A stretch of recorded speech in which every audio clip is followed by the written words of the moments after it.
Hello, I hope you're all very well. As you will be very much aware, the album is now out. The album is now out. As you will probably know, it's from the incessant sharing on various social media channel. So yes, the album is out, and going to talk about that just in a sec. But I want to start off by saying that the fundraiser on Wednesday night reached the £300 mark. Thank you all so much for that. Well, I've already been thankful a great deal for it already, but I will be thankful for that again. It's incredible. After 2 weeks of a very slapdashed setup of a fundraiser, you all pulled through and you did it. I can't thank you enough to everyone who has donated and shared and all that kind of stuff. You've done great. So now that's out of the way. So one of the things I brought up that I was going to do for this album was a sort of, not a documentary, but documenting the process of me making it. And then I would post that as its own one video. And I did attempt to do that, but between the footage not being too great for it and some audio issues, I've sacked the idea completely. There was some time-lapse footage that I posted not too long ago, about like the day after, sort of day-ish or after I had done it, I'd finished the album. So I posted that, so I have time-lapse footage. And there is actual footage of me, there is actual footage that was meant for the original video, but truth be told, it wasn't really that good. There wasn't a lot to it. It was basically just me just saying to the camera, as I am right now, in the exact same setup, this song is done, move on.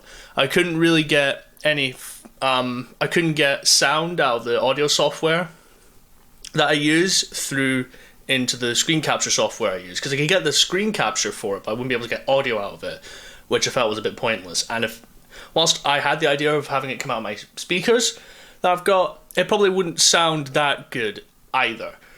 So I've kind of scrapped the idea on that front. So I feel like I should make it up to you in this format, where I'm just going to talk about the album, pretty much. I'm just going to go through the track list and just talk about how I made it. So, let us begin with the opening track, Prelude. Prelude is, was the first track that I wrote for this album on the day. Just a very synth kind of sounding song, arguably a very cliched sort of opening to an album, something that starts off very soaring and ambient and all that kind of stuff. Mostly, it's very slow tempo, but I didn't really think much in regards to a tempo.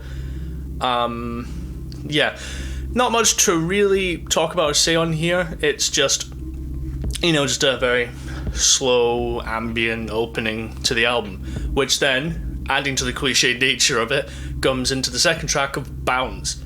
Bounce is, whilst that was also the second track, not just the second track on the album, but the second track I recorded for it, because I felt that made sense to follow on the prelude with the second track for the album. When I say like prelude and bounce and all that, the track names weren't even decided at the time. I decided that the day after, based off of the vibe. Bounce. Some tracks, the first two tracks, I had a vague idea of what I wanted to do going into it, and a lot of these tracks were kind of similar in that respect to I had rough ideas. Some were developed than others in my head, but nothing was committed to tape, essentially, in a phrase sense. When I first approached it, some of the stuff on here was just kind of in my head. First two tracks, a good short chunk of the tracks, were like that. So Bounce is kind of just like a very just kind of rock, kind of a very rocky kind of, not thrash, but just a heavy opening. That riff was kind of just something I had. I think it was one of the, in terms of stuff for this album, it was kind of one of the first riffs I had in mind that I'd figured out outside of this. Bounce, just nothing much else to say, just a general kind of full-on rock track, and that's kind of just sets the pace for the album. We then move on to the third track, Until It Is Done. This is probably the track that I am not too happy with. Because sure, I wrote this thing in 12 hours, so there's obviously going to be some shortcomings that come from that, but there's some stuff here that I really like, and I'll go on to talk about that further on down the track list. But Until It Is Done is probably one of the first ones where I kind of go, I could have done better. The concept of it just being like, because I wanted it to be kind of like, I wanted this sort of heavy sort of track, like I detuned my bass to drop B, which is heavier. It's a very kind of heavy tuning. I'll say that much for those who aren't aware. Like in certain music terms, that's a heavy tuning for certain styles of music. So I wanted something like that. And whilst I feel like it worked, it's just very kind of all over the place I felt this track was, which, to be fair, you know, I guess it's slightly different, compared to the rest of the album, because another criticism I have for this album is a lot of this is very much like, you know, opening / verse riff, a chorus riff, and then just kind of copied and pasted across the whole thing. This one kind of sort of breaks the mold, but I don't know, it feels weird. It's one of those things where I feel like I couldn't stick to a concept, or I had a concept in mind, but it ended up just being like, let's just chuck shit at it to make it make sense. So, yeah. Whilst I don't hate the track by any means, you know, obviously I don't really hate any of the songs on here, I just feel like that's the one that falls the most short. But, whatever. Third track, Until It Is Done. Number 4, On That One Note. Now, this track, I should have said this for Prelude, actually. So, for those who weren't aware, I had stretch goals set out in mind for this challenge, and it was for basically like the first few. It was basically for like the first. I'm trying to get the amount. Yeah, so it was up to £200, where stretch goals relating straight back to the album writing and creation process. I had a few set out in mind.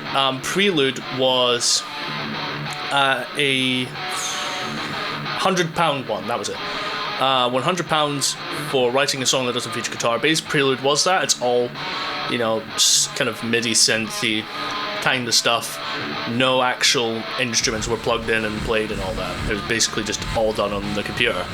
This one is the £200 one, which was write a song that only uses one note / chord. And this is the very last song I wrote for the album. I had about an hour and a half left, and I'd just after I'd finished the song beforehand, I'd look at my phone just to see what was happening, and then someone had donated like 50 quid, which is insane.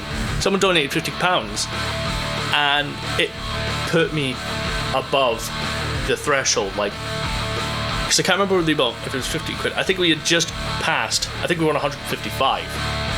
It would have been 155 because it'd be 205. But 155 going into the morning of it happening. I kind of resigned myself to the thought of, we're probably not going to make it to 200, but I'm not going to get too crushed about it. You know, it's not awful, but it would have been nice to do it. And then literally an hour and a half before the end, as I was moving on to the final track, I noticed that someone had donated that amount to get us over 200, which amazed me, and I'm glad it happened. So that's where On That One Note came from. I chose D because the tuning I play in is one called Drop D. So I thought that made sense. It means I'm able to use the open, the bottom heavy string to do a bunch of thrashy punk stuff. This is basically just a punk track. That's the thing. I look at this track and think this is basically just like a punk track. It's the most punky track on the album by a mile. So yeah. So I chose D, and I tried to play around with various, because it wasn't just straight up, like, the single string stuff is in D, but some of the chords are very different. Like some of them are octaves, some of them are minor, all this whatever kind of stuff. Basically, as long as like a D note was involved in that chord, and is the root note, I believe, it made the cut. It was part of the song. It wasn't just like I had to choose like one single D note or a single D chord. I had to I had to give myself some wiggle room for this. So on that one note, very much a punky, just a very punky, fast song. I don't know what, that's pretty much on that one note is. It was the 200-pound stretch goal song, and yeah, that was pretty much it. Track number 5, Forester. There are a few tracks, there are 2 tracks on this album that I've spelled wrong. Forester is one of them. I put 2 R's in instead of 1, but I didn't really care once I found that out. But yeah, there's 2 tracks on the album that have 2 have spelling mistakes. One of them, then there's one that has that's got the file name not spelt wrong, but I had an extra. It's Random Romance actually. In the Romance, there's 2 R's, so it's like uppercase and lowercase r. So if you have that file, it means you'll have 2 R's in it. Anyway, Forester is the 150-pound stretch goal of just straight acoustic bass. It has to be that. So the way I recorded this is I didn't mic it up. I just plugged it straight into my interface and just recorded it straight into my software. And I just pretty much use just delay and mostly phaser, or a variance of those two, because it just made sense. It made it a bit more interesting than just a straight, because the thing is I had to fill 3 minutes. You have to fill like about, well, I think the track ended up being 4 minutes, so I easily passed the 3-minute minimum, but I had to fill out 3 minutes worth of acoustic bass without much thought prior, so I had to do something, and I felt like having delay and those kind of effects on would make it a bit more of an interesting listen, or more of an interesting experience. So that's kind of how I did that. It's mostly just one bass track. It wasn't all recorded in a oneer. I think I did the opening part, the do part, and then kind of stopped it when I had nothing else to follow up with. But then kind of like recorded from there just the rest of the song pretty much. I think maybe even the end I kind of just did again. I can't remember what I did for that. The only other time there's other tracks of bass, acoustic bass in there, is the that kind of part. There's 2 layers of bass there to accompany that part, just to add something to it, but mostly just a single track of bass going through the whole thing. I don't hate this track. It's definitely on the meh side, but it's the 5th track plopped in the middle because it felt like it kind of separated the album a bit better. Again, it's a bit ambient, much like Prelude, but I just placed it in the album because I felt like the previous 3 tracks were very heavy, in your face and all that. I felt like it should split the album in 2, having the heavy stuff to start with and then the not as heavy stuff to finish it off. So that's Forester, the halfway house of the album. Track number 6, Craftsman. This is probably my favourite song. It's one of the favourite songs on the album. This song was the 9th track I wrote for the album, and my head was a bit frazzled because for the challenge I gave myself an hour break for dinner. I went down the road to get a pizza, particularly a large boy. So I ate that, and then half an hour later I had to start again, and I was in that kind of mood where I was in that kind of like mindset of my head was like it's in that kind of headspace where you've had a large amount of food and you're full and you just want to sleep, you just want to go to sleep. Add that feeling on to like being hands-on, full on writing an album for a good over 9-10 hours almost at that point. I can't remember. I had an hour and a half left, so you can do the maths. With that in mind, I was kind of just like a bit kind of not there, and then I just thought, right, I can't figure anything out, so I just picked up my bass, started doing stuff, and then all of a sudden that bass line riff comes up.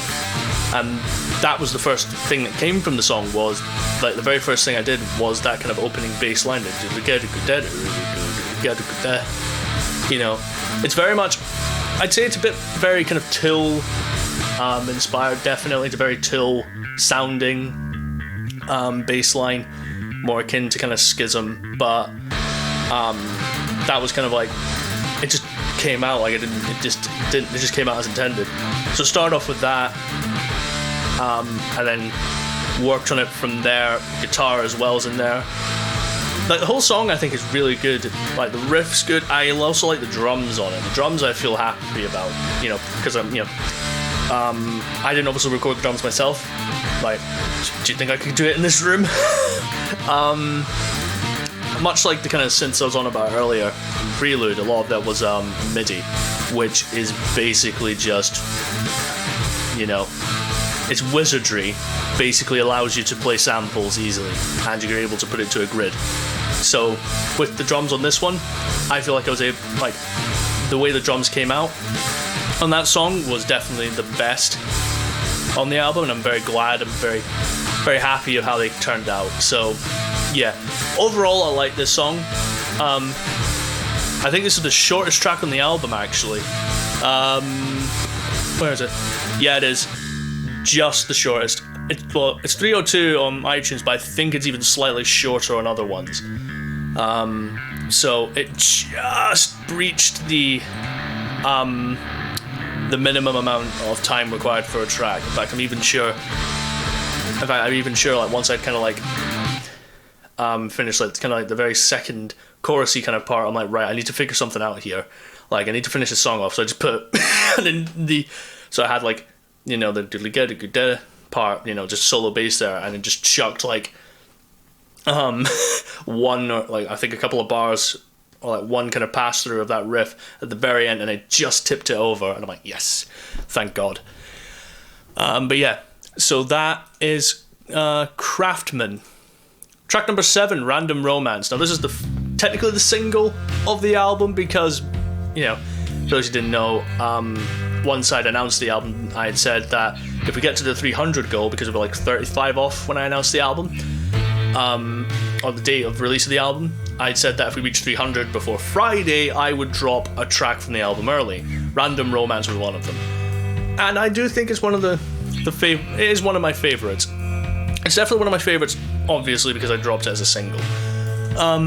This one was fulfilling the 50-pound stretch goal of a song's tempo needing to be randomly generated. So I basically went into Google and just typed in random number generator, set the bottom threshold to 60 and the top to 200. Having it set to 0 is a bad idea, because in music, if you're going to go any lower than 60 in tempo, you are not really going to be doing much. Like, in theory, even then with this song, like, it sounds like it's double the tempo what it is, but it's not. The tempo I got was 63. Yeah, 63 beats per minute, which is very, very slow. In fact, I'm going to get my phone out and play that BPM into the mic.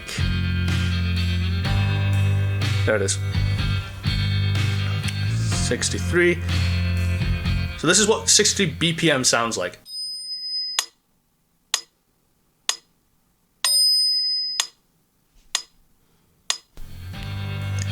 So that's how slow 63 BPM is. Whilst that doesn't really come across in the song, it legit is 63 BPM. That was legit. It's legit what it is. It does sound like it's doubled, but it is 63 BPM.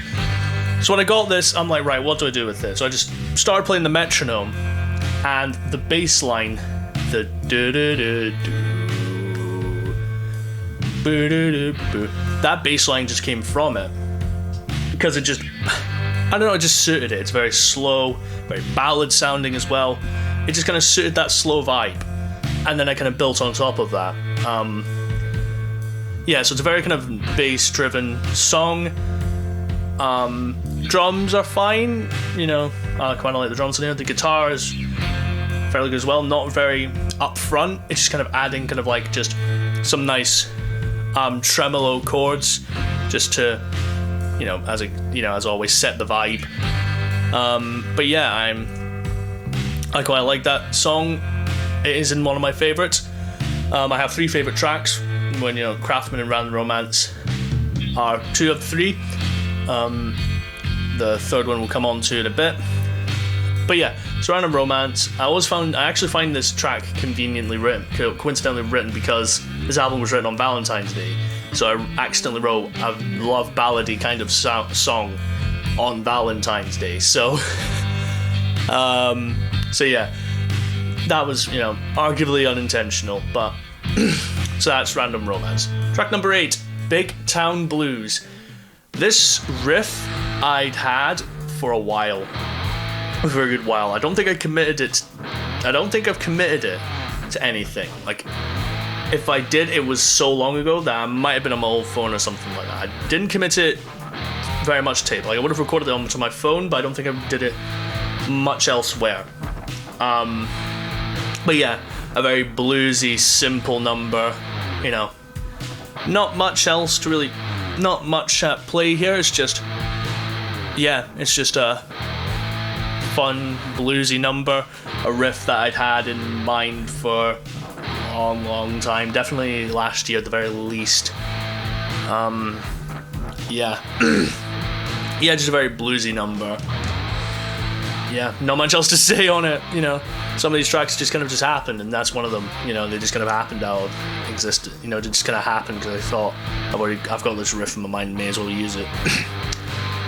Track number 9, Chili Funk.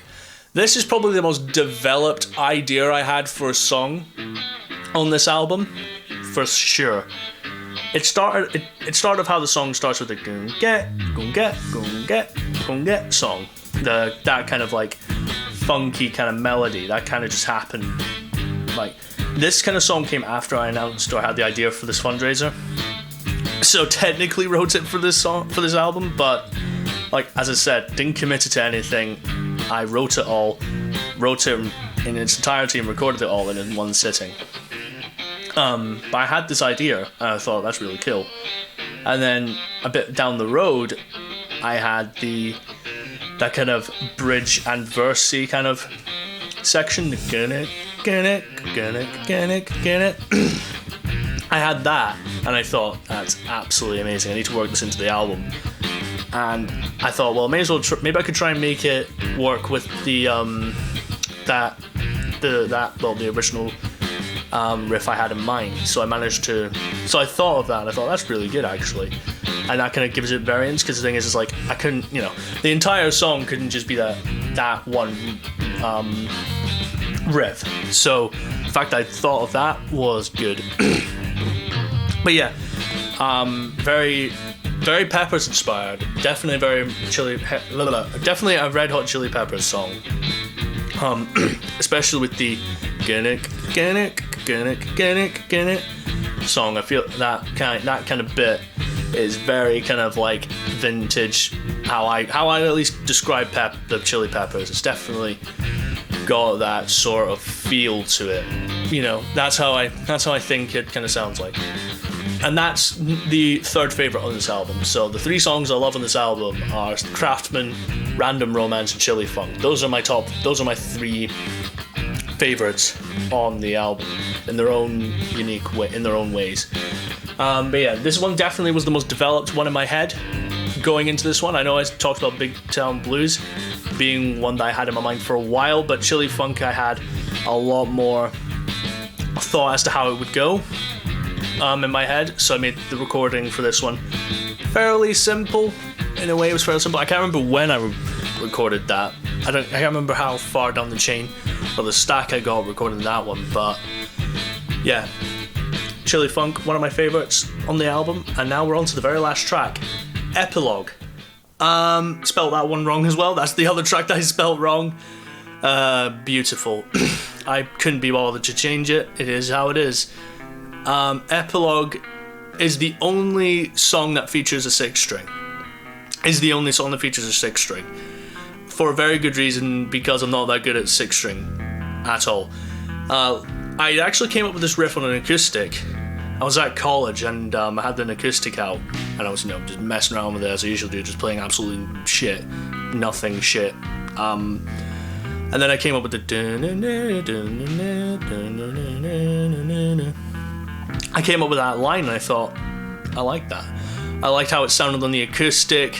I liked how it sounded clean, and I thought that's really cool. So when I got strings for my 6-string in the lead up to this, because I, obviously thought I was going to use it, I tried out on that, trying to get kind of tones for it, just to kind of like see how viable it would be for this. And I thought, yeah, this could work, actually. This one was actually written halfway through. This wasn't like... I think the only ones really that, off the top of my head, that were stuck in the same spot as when they were written were Prelude and Bounce. I think everything else on here was kind of just like written at different stages of the process. Yeah, just at different stages of the process. But yeah, so Epilogue's the 5th track on the album. I like how it turned. I mean, I'm iffy on this song because the problem is I couldn't really do much with it because I'm a limited 6-string player. So the only thing I could really do was just repeat that ad infinitum for the entire thing, because there's nothing really much else I could do. So it's basically just that, a drum and a bass kind of just loosely playing along with it for like an hour, for about a minute and a half. Then we get to like the bit at the end, which kind of separates it, and it's very just kind of like the heavy part of it. Which is kind of just like the heavy, kind of like rocky, riffy part of it that separates it, and I guess that kind of makes it better, that kind of like slow build. In theory, you could describe it as just kind of being a slow build to the crescendo, but I don't know, I think it's a bit dull, the structure of it. But to be fair, a lot of the songs on this album are very much like that, very much kind of just like, they're essentially just like 3-minute loops in a way, but whatever, circumstances permitted that. And yeah, I always thought of this would be the last song. I had it in mind once I kind of loosely figured it out that Epilogue would be the final track on this album, because I felt like it just kind of worked. I feel like this vibes very Foo Fighters. I think there's a song called For All the Cows from their first album.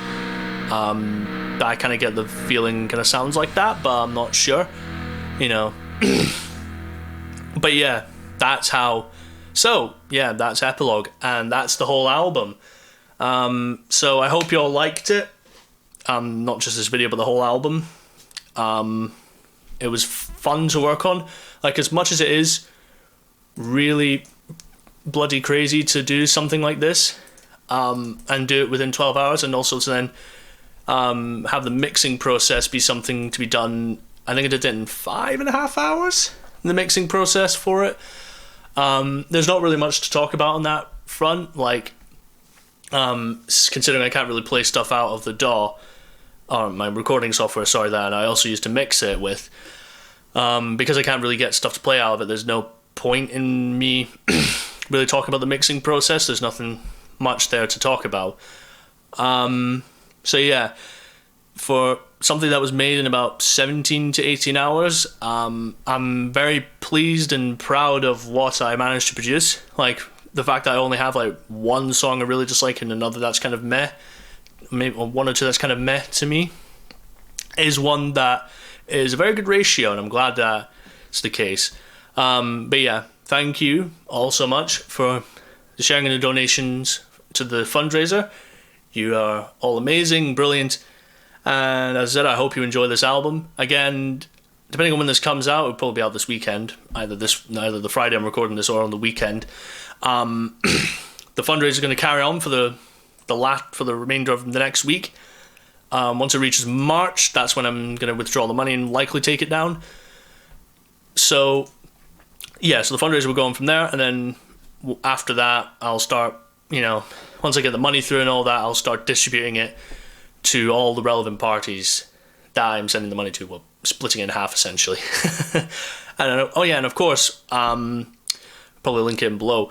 The album is on Bandcamp, which I talked about in the original video and in the in the description of the fundraiser, where basically you can pay up front for the album. I've managed to get it up on that, so if you want to buy this album proper, the thing is you don't get physical copies, it's just digital files. So if you feel like that's worth it, all the money I make back from the Bandcamp sales is going to go straight to Teenage Cancer Trust. So if you want to do that, awesome. The option's on the table, but it's also on YouTube, as this video is, and on SoundCloud if you want to just listen to it normally streamed, like a normal modern individual. So yeah, this video is half an hour long as I'm recording this. I don't know how much editing I'm going to do to this. But yes, again, thank you so much for the support and listening to the album and etc. And thank you for all the donations to the fundraiser. You've all been super, and it's been quite the experience. Goodbye.